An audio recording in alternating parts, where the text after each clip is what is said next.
Hello friend, তোমরা সবাই কেমন আছো? আশা করি সবাই ভালো আছো। দেখো, আজকে আমি একদম একটা সহজ রেসিপি নিয়ে চলে এসেছি। হালকা পাতলা মাছের ঝোল। প্রথমে মাছটাকে হলুদ আর নুন মাখিয়ে নেব।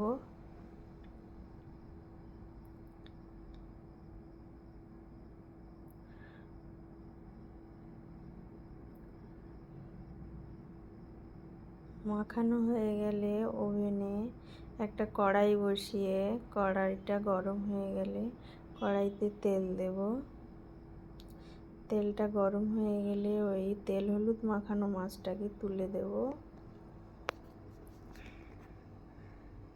লো টু মিডিয়াম ফ্লেমে রাখবে চুলোর আঁচটা,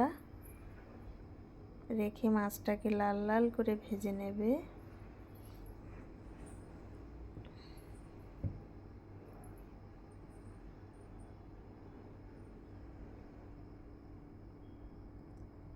দেখো, আমার মাছটা লাল লাল করে ভাজা হয়ে গেছে। এবার আমি তুলে নেব।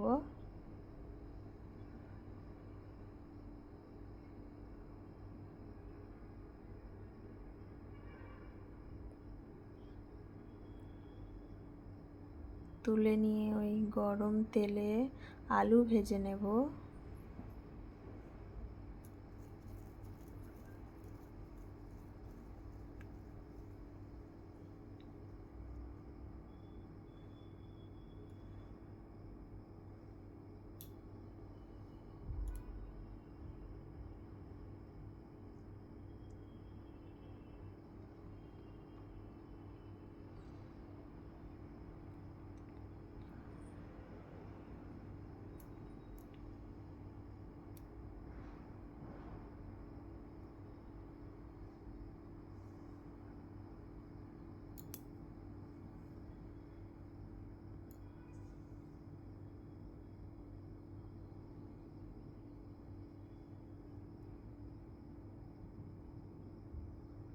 দেখো, আমার আলুটা ভাজা হয়ে গেছে। আলুটাকে তুলে নেব।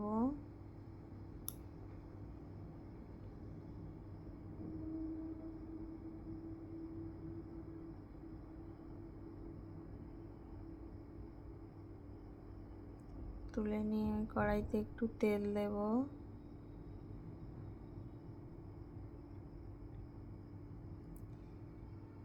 আগে থেকে আমি পেস্ট করে রেখেছিলাম কাঁচা লঙ্কা আদা, ওই পেস্ট দিলাম।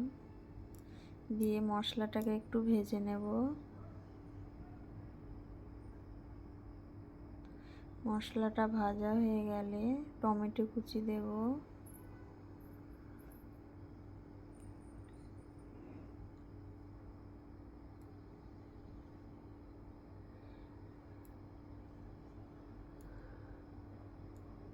টমেটো কুচি দিয়ে একটু ভেজে নেব।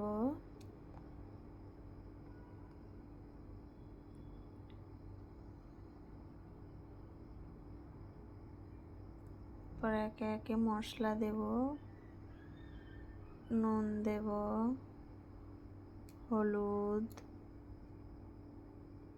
লঙ্কা গুঁড়ো, ধনিয়া গুঁড়ো,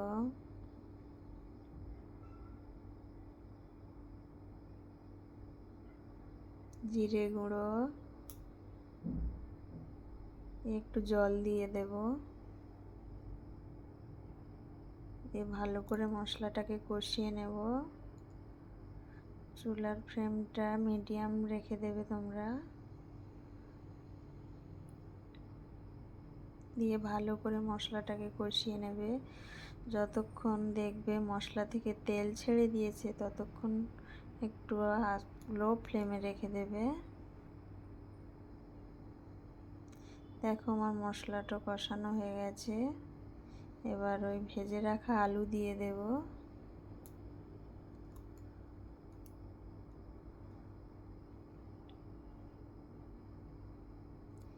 দিয়ে ভালো করে নেড়ে নিয়ে আর একটু ভালো করে কষে নেব। কষানো হয়ে গেছে আমার আলুটা। এবার জল দিয়ে দেব।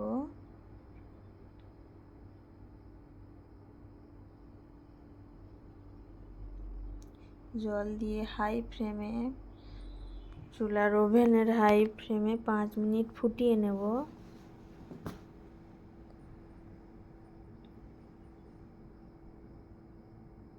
এবার ঢাকনা দিয়ে ঢাকিয়ে দিলাম।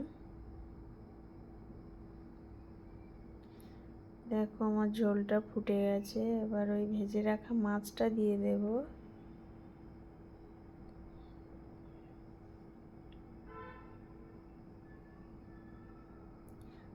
আরও 2 মিনিট একটু ফুটিয়ে নেব,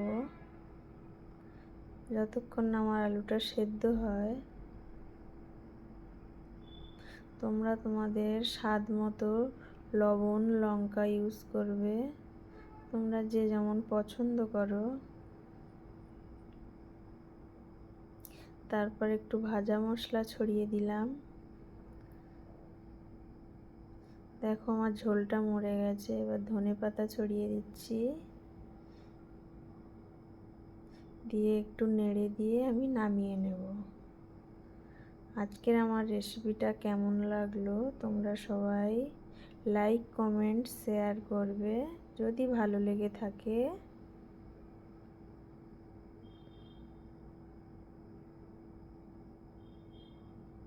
দেখো আমি নামিয়ে নিয়েছি, আমার তরকারিটা রেডি। এবার আমি সার্ভ করতে পারবো। ওকে।